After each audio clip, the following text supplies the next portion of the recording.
नमस्कार दोस्तों, स्वागत है आपका मेरी जीके की पाठशाला में। और आप पढ़ रहे हैं मेरे साथ कंप्लीट हिस्ट्री। तो दोस्तों, आज हम हिस्ट्री में पढ़ेंगे औरंगजेब के बारे में। तो पूरा विवरण सुनेंगे कि औरंगजेब ने क्या क्या कार्य किए, कैसे उन्होंने अपना शासन अपने भाइयों से छीना, अपने भाइयों को मारकर। तो इन सब के बारे में आज हम अध्ययन करेंगे। तो आज का सुविचार है दोस्तों, जो लोग पसीने की स्याही से अपने मुकद्दर को लिखते हैं, जो लोग पसीने की स्याही से अपने मुकद्दर को लिखते हैं, उनकी किस्मत के हर पन्ने पर कामयाबी ही लिखी होती है। उनकी किस्मत के हर पन्ने पर कामयाबी ही लिखी होती है। इसलिए दोस्तों, हर कार्य के लिए एफर्ट की ज़रूरत होती है, मेहनत की ज़रूरत होती है, और वही हमने करना चाहिए। इसलिए हमेशा भाग्य के भरोसे नहीं बैठे रहना है कि हमारे तो भाग्य में ही नहीं है। अपने भाग्य को कभी भी मत कोसिए। अगर आपको भगवान ने सब कुछ दे रखा है तो आप कुछ भी करने के लिए सक्षम हैं। आप तो देखते ही हैं, किसी किसी के हाथ पैर भी नहीं होते, फिर भी वह कहाँ से कहाँ पहुँच जाते हैं। तो दोस्तों, वो क्या होता है उनके अंदर, जो वो आसमान को छू लेते हैं। तो दोस्तों, उनके अंदर जिज्ञासा होती है, जुनून होता है, उत्साह होता है, जिसके कारण वह अपने लक्ष्य को पा लेते हैं। तो दोस्तों, ऐसे लोगों से भी हमने प्रेरणा लेनी चाहिए। जब वो लोग जिनके पास नहीं है हर चीज, शारीरिक रूप से वो सक्षम नहीं है, फिर भी वह अपने लक्ष्य को पा लेते हैं, तो जो सक्षम है वह तो कर सकते हैं। इसलिए दोस्तों, अपने जीवन को कभी भी हमने व्यर्थ नहीं जाने देना है। अपने जीवन में हमने इतना नाम कमाना है कि जब कोई भी हमें याद करे तो हमारे काम से हमें याद करे। ठीक है दोस्तों। तो दोस्तों, आज की क्लास शुरू करेंगे औरंगजेब के सामान्य परिचय के साथ। किसके साथ? औरंगजेब के सामान्य परिचय के साथ। तो औरंगजेब दोस्तों, औरंगजेब मुगल साम्राज्य के छठे सम्राट थे। मुगल साम्राज्य के छठे सम्राट थे, क्योंकि औरंगजेब जो थे उन्होंने अपने सारे भाइयों को मार दिया था, तब जाकर उन्होंने अपना साम्राज्य स्थापित किया। तो दोस्तों, इन्होंने 1658 से 1707 तक शासन किया। मोहीउद्दीन मोहम्मद, जिसे क्या कहा जाता था? औरंगजेब या आलमगीर कहा जाता था। मोहीउद्दीन मोहम्मद भी इनका नाम था औरंगजेब का, और इन्हें आलमगीर भी कहते थे। तो कितने नाम हो गए इनके? मोहीउद्दीन और मोहम्मद और औरंगजेब और आलमगीर, ये सारे नाम इनके थे। ठीक है। अब दोस्तों, थोड़े डिफरेंट रहते हैं ये नाम, इसलिए थोड़े बोलने में दिक्कत होती है, लेकिन आपको तो देख भी रहे हैं आप कि अगर कहीं मेरे को बोलने में गलती हो रही है तो आप अच्छे से करेक्ट पढ़ भी लेंगे। मोहीउद्दीन मोहम्मद है ना, यही नाम है ना, और औरंगजेब आलमगीर, तो ये नाम थे औरंगजेब के। ठीक है। अब दोस्तों, औरंगजेब या आलमगीर, औरंगजेब ने अपना नाम आलमगीर भी रखा, जिसका क्या अर्थ होता है? जिसका अर्थ होता है विश्व का विजेता। क्या होता है? विश्व का विजेता, जो कि मुस्लिम प्रजा द्वारा दिया गया शाही नाम था। मुस्लिम प्रजा ने औरंगजेब को ये नाम दिया था, इसलिए यह एक शाही नाम कहलाया। ठीक है। औरंगजेब को जिंदा पीर भी कहा जाता है। क्या कहा जाता है? देखिए, जिंदा पीर भी कहा जाता है इन्हें।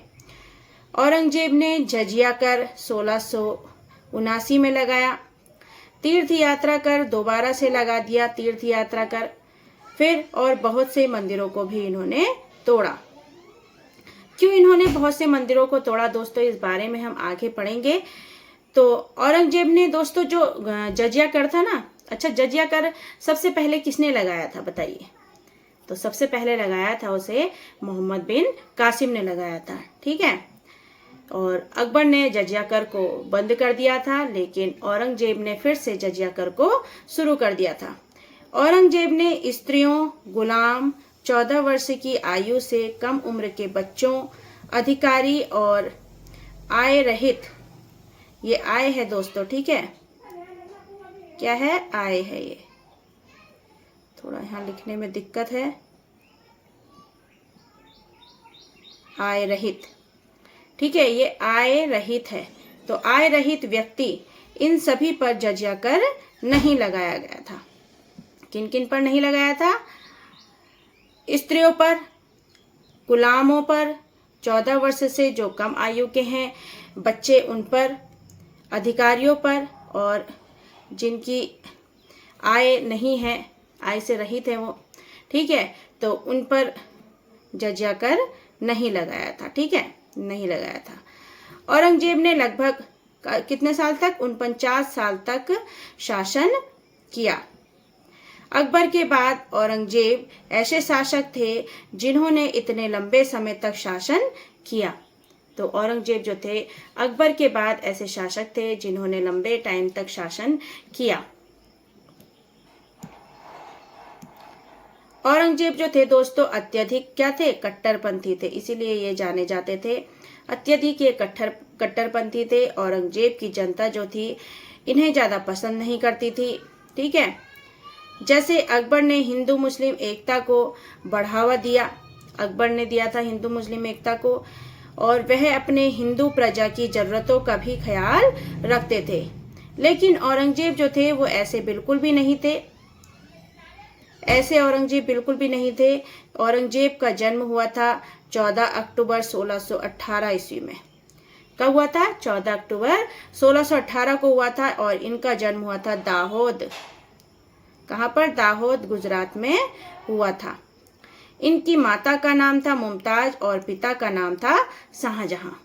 तो कहाँ जन्म हुआ था इनका? दाहोद, गुजरात में हुआ था। इनकी माता का नाम मुमताज था और पिता का नाम शाहजहां था। औरंगजेब 6 भाई बहन थे। कितने भाई बहन थे? 6 भाई बहन थे ये, जिनमें से औरंगजेब जो था शाहजहां का तीसरे नंबर का पुत्र था। तो 6 भाई बहन थे और औरंगजेब तीसरे नंबर का पुत्र था। औरंगजेब के जन्म के समय शाहजहां गुजरात के गवर्नर थे। जब औरंगजेब का जन्म हुआ था तब जो शाहजहां थे वो गुजरात के गवर्नर थे। 18 साल की उम्र में औरंगजेब को दक्कन का सूबेदार बना दिया। कम उम्र थी, 18 साल की उम्र थी, और दक्कन का इन्हें सूबेदार बना दिया। औरंगजेब की जो पत्नी है उनका नाम क्या था? दिलराज बानो बेगम। क्या नाम था इनका? दिलराज बानो बेगम। और भी इनकी 3 पत्नियां थी, मतलब इनकी 4 पत्नियां थी, ठीक है, कुल मिलाकर। अब औरंगजेब ने अपनी पत्नी के लिए औरंगाबाद में अपनी जो उनकी प्रिय पत्नी थी राबिया उद दौरानी के मकबरे का निर्माण करवाया 1678 ईस्वी में। राबिया उद दौरानी के मकबरे का निर्माण कराया 1678 ईस्वी में, औरंगाबाद में करवाया। कहाँ करवाया था? औरंगाबाद में करवाया था, ठीक है। और इसी जो राबिया उद दौरानी का मकबरा था दोस्तों, उसे ही बीबी का मकबरा भी कहा जाता है। क्या कहा जाता है? बीबी का मकबरा कहा जाता है। और इसकी जो स्थापत्य कला शैली है वो ताजमहल पर आधारित थी। मतलब ताजमहल की तरह बीबी के मकबरे को भी बनाने की कोशिश की गई, लेकिन वह जो था बीबी का मकबरा वैसा नहीं बन पाया, ठीक है। और क्या कार्य किया औरंगजेब ने? औरंगजेब ने जहांआरा को साहिबात उज जमानी की भी उपाधि दी थी। किसको? जहांआरा को, ठीक है।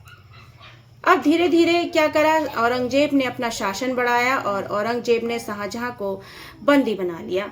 अब औरंगजेब जो है अपना शासन बढ़ाना चाहता था, इसलिए औरंगजेब ने शाहजहां को बंदी बना लिया और अपने भाइयों को फांसी दे दी, ठीक है।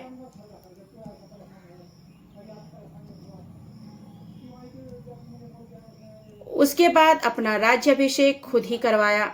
फिर औरंगजेब जो थे पूरे भारत को मुस्लिम देश में परिवर्तित करना चाहते थे। मतलब ज्यादा से ज्यादा लोगों को ये क्या बनाना चाहते थे? मुस्लिम बनाना चाहते थे। इन्होंने हिंदू त्योहारों को मनाना पूरी तरह से बंद कर दिया।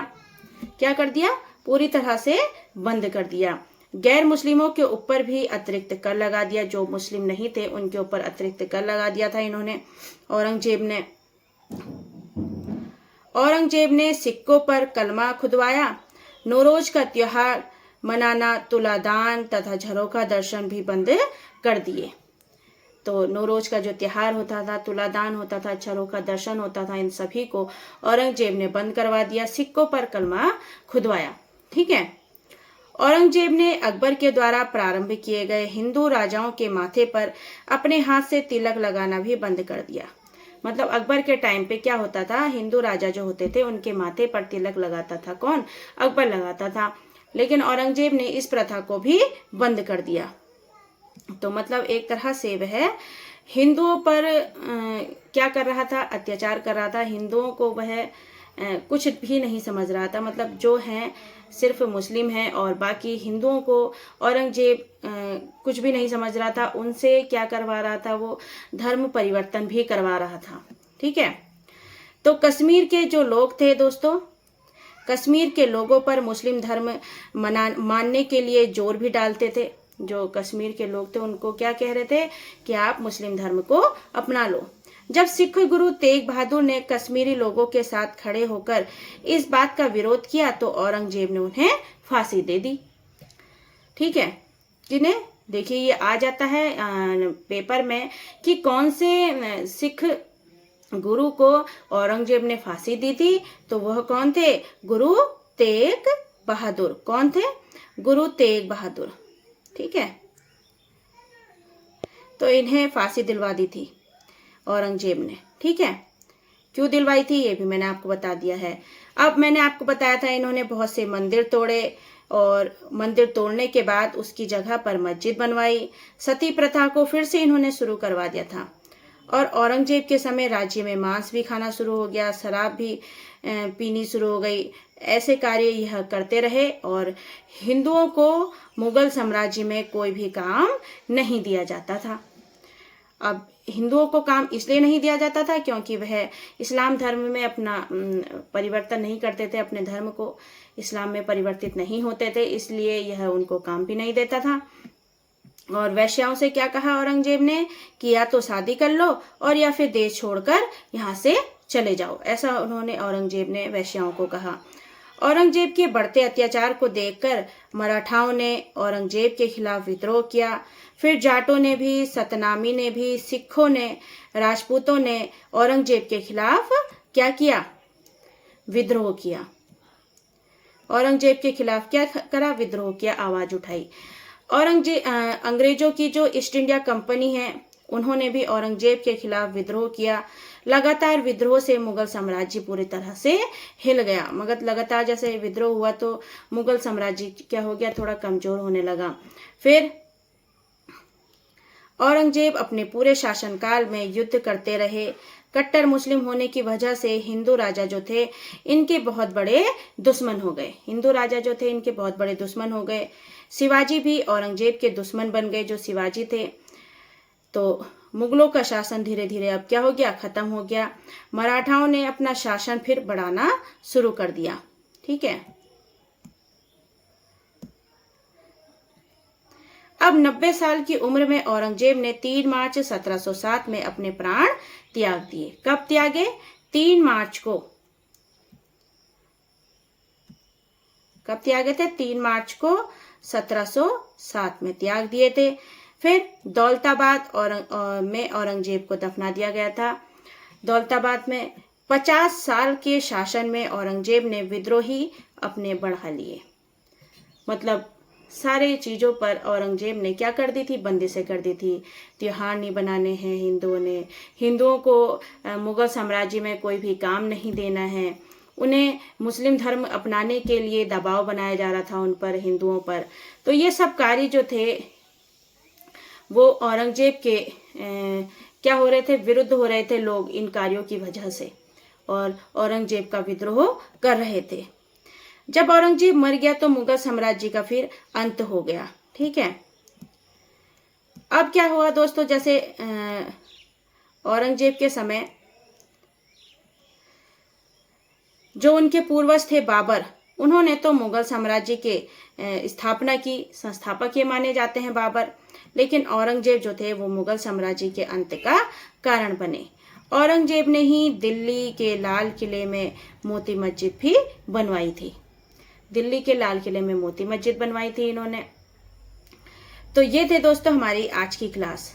तो देखा आपने औरंगजेब का पूरे समय टाइम कैसा रहा। इन्होंने पूरे टाइम सिर्फ क्या करा, सिर्फ अपने जो भी इनके कार्य थे हिंदुओं के प्रति, उन पर सिर्फ दबाव बनाए रखा।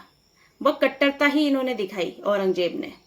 अगर यह तरीके से प्यार से अपना शासन संभालते तो क्या पता ये लंबे टाइम तक शासन कर पाते। इन्होंने अपने भाइयों को भी शासन नहीं करने दिया। मतलब मेल जोल की एक तरह से औरंगजेब के अंदर भावना नहीं थी। तो दोस्तों अब सारा शासन तो यहीं रह गया, औरंगजेब कोई पूरा शासन लेके थोड़ी गया। तो दोस्तों इन चीज़ों से हमें भी सीख लेनी चाहिए कि जो हम लड़ाई झगड़ा करते हैं तो उनसे क्या मिलता है, कुछ भी नहीं मिलता है। इससे अच्छा तो प्यार से रहें। तो अगर बाद में हमारे बातों के द्वारा लोग याद करेंगे, है ना, तो अपना भी बिहेवियर ऐसा बनाना चाहिए कि लोग हमें हमेशा याद करें, है ना। तो ये था दोस्तों औरंगजेब का सारा वर्णन जो मैंने आपको बताया। और मिलते हैं आपसे फिर अपनी अगली क्लास में। तब तक के लिए अपना ध्यान रखें, स्वस्थ रहें, खुश रहें।